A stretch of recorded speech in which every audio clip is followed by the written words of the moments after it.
today we are going to practice standard one. Standard one is explicit statements from a text to answer. So you guys remember we did that graphic organizer at one point in time where we did explicit statements and then what does it mean? So if you need to go back and rewatch that video, that YouTube video, it's posted. Today we are going to practice that with a couple examples that I have for you that are already provided. Then I have an excerpt from a book that I'm going to talk to you guys about. And then we're going to answer questions based on that. So we're going to do lots of practice first with me helping and kind of guide that practice. And then you guys are going to practice it on your own as your work to upload today. So you'll upload it in today's assignment in Canvas, okay? So I'm going to go ahead and pass this out to you. This is a paper, and at the top of it, it says, I say, and so. So this is a reading strategy that helps us use those explicit statements to come up and infer our answer. This is something you guys really struggle doing. You are not very good at using details from the text. How many times in school has your teacher said to you, use text evidence, cite details from the text, use details from the text? Sound familiar? Yeah, a lot, right? Or on test. Yeah, all the time. Because it's something you're always going to have to do, but it's something you guys don't do very well, to be honest. You really kind of struggle with using details correctly. You attempt to do it, but doing it correctly is kind of a struggle. So that's why we're practicing this today. So I want you to take a look at the page that looks like this, okay, and it's the one that's already provided for you. And on this page, we are going to go through it together. The first example, it's the question. It asks, why did Goldilocks break Baby Bear's chair? This is the story of Goldilocks and the Three Bears, a story that many of us know, right? So they took a text directly from the story. It says, she sits in the baby chair, but she is not a baby. She is a young girl. So that is a quote directly from the text. So the question is, why did Goldilocks break Baby Bear's chair? The text explicitly says, she sits in the baby chair, but she is not a baby. She is a young girl. Now, I say, my thinking voice says, I infer that baby chairs aren't very big because they're for babies, but she's bigger, she weighs more, right? The book, the text does not say that. That is what I'm inferring from the quote that I put. Oh, does that make sense so far? So then my answer, and so I come to the conclusion, she is too heavy for it and it breaks. Okay, do you see how it kind of flows together? We're gonna practice it, if not, it's okay. How many of you guys in math really kind of sometimes struggle when it asks you, it gives you a story problem, and you're like, what is it asking? Just give me the numbers and tell me what to do. That ever happened to any of you? That happens to me, I'm like that in math. I do not care about Sammy, Bobby, and Jody. I just want the numbers so I can plug it into a formula, right? But that's not what they do. They make you read through this huge story problem. And sometimes it's difficult to figure out what are they asking.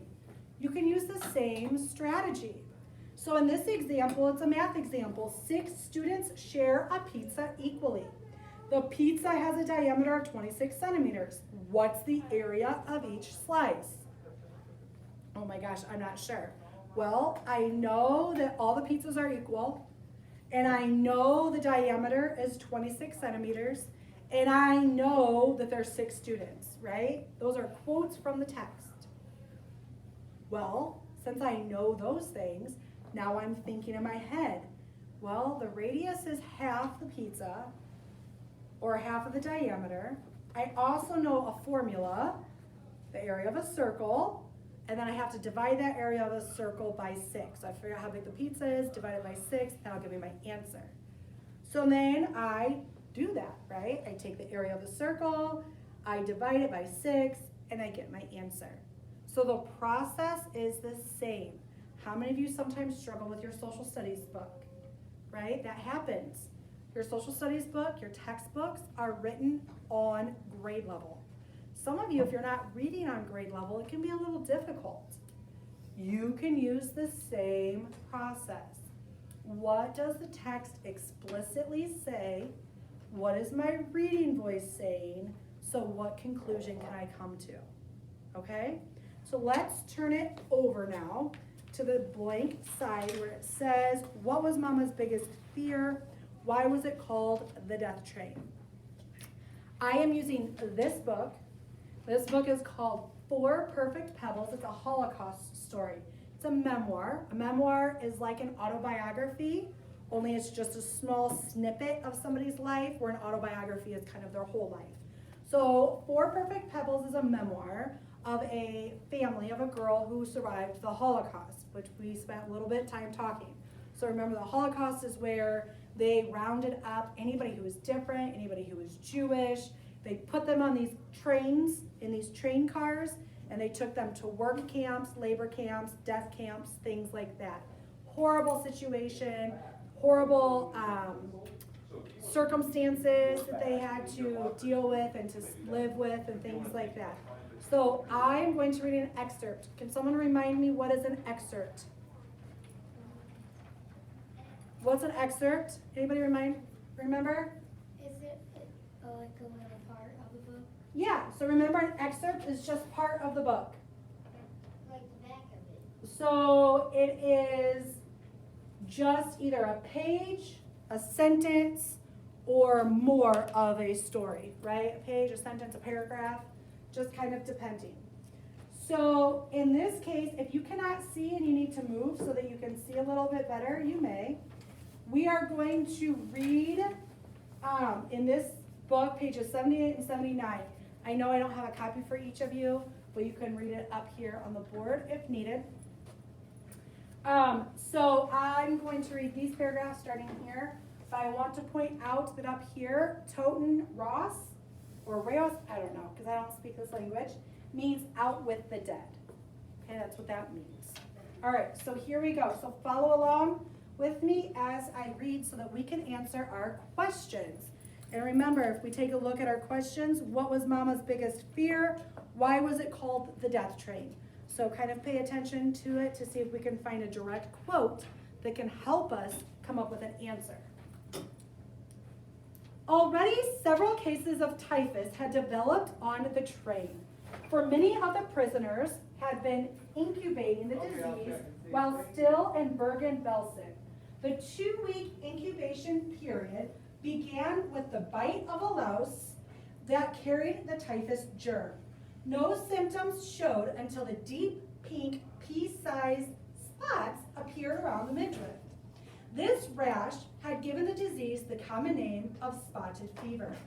Its onset was accompanied by a severe headache and a high fever that often resulted in delirious ravings and hallucinations. Death usually followed within 1 to 2 days. If, however, the patient survived past the 12th day, it was believed that there was a good chance for recovery. This cry of Toten Ross, Mama said, was repeated throughout the trip as more and more people fell victim to the disease. We prisoners had to bring out our dead. Then the SS would give us pickaxes and shovels to dig a shallow pit alongside the railroad track, while they stood guard over us. We buried our loved ones covered over their mass grave, and there we left them. One especially pitiful burial was that of a little boy, only 7 or 8 years old, who was the son of a heavyset Greek Jew named Albala. Albala had been our head capo in Bergen-Belsen, and he was hated by all of us. He never failed to give us that extra measure of cruelty when the German command was around to observe him in action. For these cruelties to us, he received special favors and privileges from the Germans. But that day, as I watched him place his child's lifeless body alongside the track, I thought, no, not even he, the hated Alba, deserves such a sorrow. The mounting deaths from typhus gave the death train its name, but the killer disease was only one of its scourges. Almost everyone suffered from dysentery, and many were unable to wait for one of the train's frequent stops to relieve themselves. Others were too weak to crawl down from the cars. So the latrine buckets overflowed and the cars became open sewers. The passengers were ill too, with pleurisy and tuberculosis, diseases that spread easily when people coughed or spit, and many had wounds that, like Marion, failed to heal. So that is the excerpt that we are going to use. So taking a look at this excerpt, what quote do you feel like can help us answer the first question, what was Mama's biggest fear? What do you think can help us answer what was Mama's biggest fear? If I take a look at this, does anybody have an idea? When I'm looking through this, I come right here to this quote. This cry of Totenross, Mama said, was repeated throughout the trip as more and more people fell victim to the disease. So go ahead where it says, write down this quote. So I should see pencils moving, and you should be writing this quote down.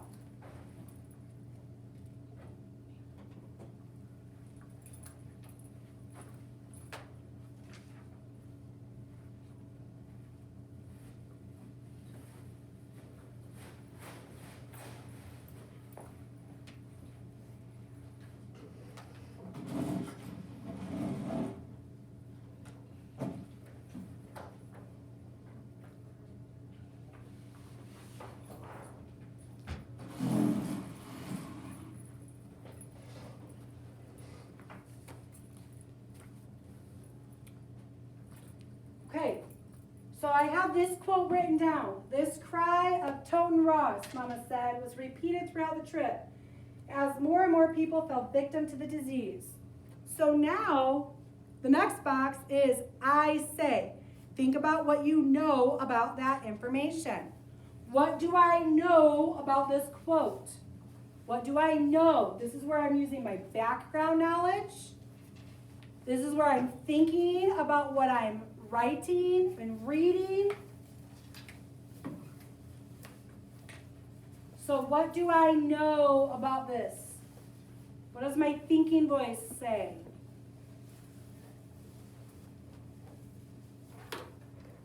What does it mean? People fell victim to the disease. That means they... So I know people are dying. Lots of people are dying, right? So that goes in that box. Lots of people are dying. So you need to write that down. I should see you writing that down. Moms care about who? What do they want to do with their kids? Get them off. They want to protect their kids, right? Moms want to protect their kids. Moms are protective. So I know people are dying. I know moms are protective. What else do I know? Anything?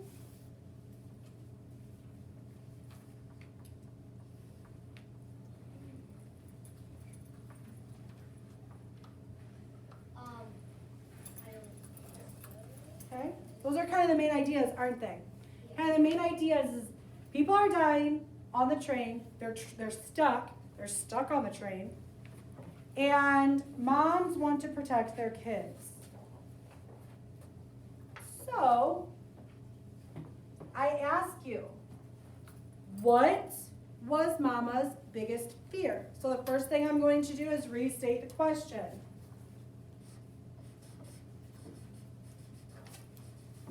Mama's biggest fear was what? Your children Yeah. Was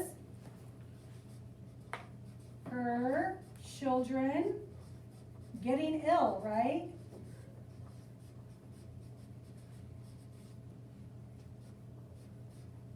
How do I know Mama's biggest fear was her children getting ill? I'm going to put a comma because that's a full sentence, so I'm going to make a compound sentence. Mama's biggest fear was her children getting ill as so many already what? Died from what? Do you guys remember what it was called? Tuberculosis? Typhus, right? I thought it was spotted fever. Tuberculosis is down here. But this whole part is about typhus. I thought it was called spotted fever. Spotted fever is what they would call it because it would cause spots. But it's typhus, right? Go back and look right here. Already several cases of typhus had developed.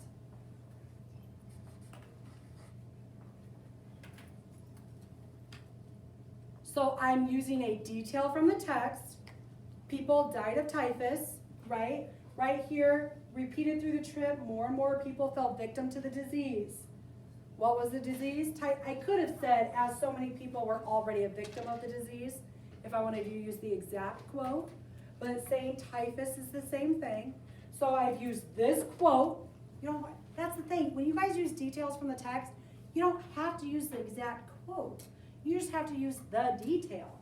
The detail is that people are dying of typhus, right? So I restated my question. Mama's biggest fear was what? Her children getting ill. I know that because moms are protective. People were getting ill and dying, right? Does that make sense? Do you see how one leads to the other? And now I have used details from my text, my answer. So let's look at number 2. Why was it called the death train? Why was it called the death train? So if I'm looking for a quote, this quote is a little more obvious. Right here it says, the mounting death from typhus gave the death train its name. So for number 2, why was it called? It literally says it right here. Why wouldn't I use that quote, right? So go ahead and copy down this quote. The mounting deaths from typhus gave the death train its name. I should see pencils moving.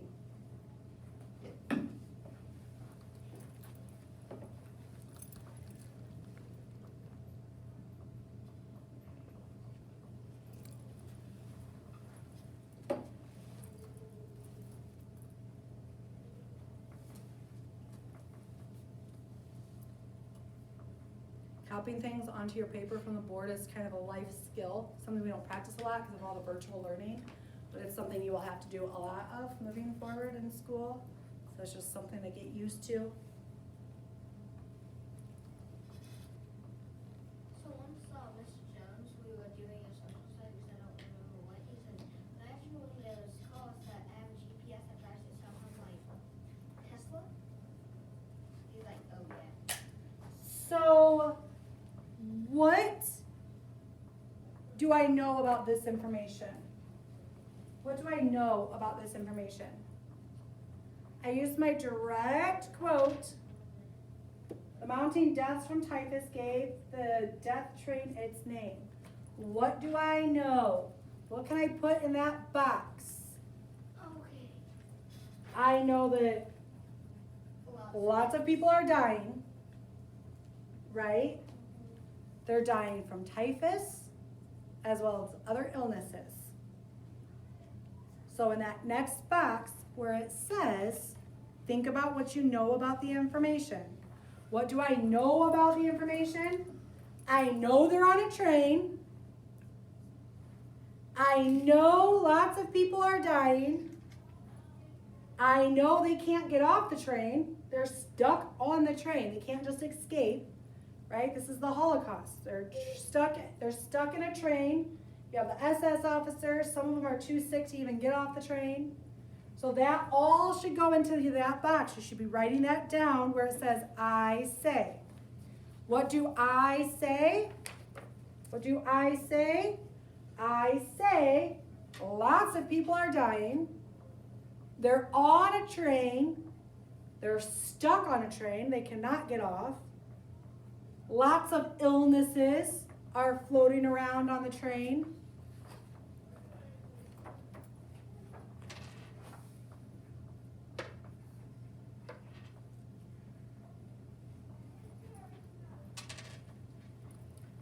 So I take what it says. It says the mounting deaths from typhus gave the death train its name. I know they're stuck on this train. I know there's no escape. I know there's a lot of illness. So now I can start forming my answer. The first thing I'm going to do is restate the question, right? So it was called, what did I say? The death train.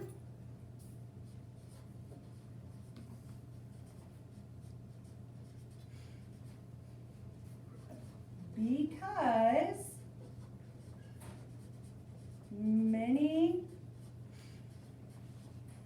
people died on the train, and they were stuck on the train with no escape. Except for death. Death was their only escape. Right? So I'm taking what I know, lots of deaths. I'm taking what I think, the inference I make. They're stuck and they can't get off. And I formed my answer. This is step 5, synthesis. This is synthesizing. You remember when we talked, right, about the different steps? Step 5, read, pause, ponder, combine, support. We read, we paused, we thought about the question, we thought about the text, we combined the text with our thoughts to answer the question, to support our question using details, right? So I just synthesized an answer. That is where you guys need to be. Does that make sense? So again, when you're doing this on your own, if you need to go back and watch this video, you can. It'll be posted. So your assignment, are you guys ready for your assignment? Your assignment is you are going to get a blank copy. You only need to come up with 2 questions, just 2. So you're going to get a blank copy of this. You're going to come up with 2 questions from your novel that you are reading over whatever you've already read. All right, you don't have to hurry up and read ahead and then come up with whatever the last chapter was you read. You guys were supposed to read yesterday. If you're done with the book, you can just use the last chapter. That's fine. 2 thick questions. I know Mr. Jones talked to you guys about thin and thick questions. 2 thick questions. If you need question starters, you can look at the anchor chart that's in the classroom that I have for you guys. What if? Why did? What would happen if? Why did the character? What caused? Right? Those are thick questions. Come up with 2 questions from your book, anything that you've read, chapters 1 through whatever chapter you're on. You're going to come up with your own questions. And then you're going to answer your question. You're going to find the detail in the text that answers it. You're going to synthesize. You're going to think about that detail, write down your own thoughts, and then come up with a nice comprehensive answer in that last box. You only need 2. And then you're going to take a picture of it and upload it in Canvas. Questions? Okay, so you are doing this. Again, if you need to watch the video, you can. Remember, it even tells you at the top of the box, step 1, write the question. Step 2, find the information from the text. Step 3, think about what you know about the information. Step 4, combine boxes 2 and 3 to come up with a good answer. And that is all you guys are doing. Did it stop? No. I know, it starts, but it won't stop.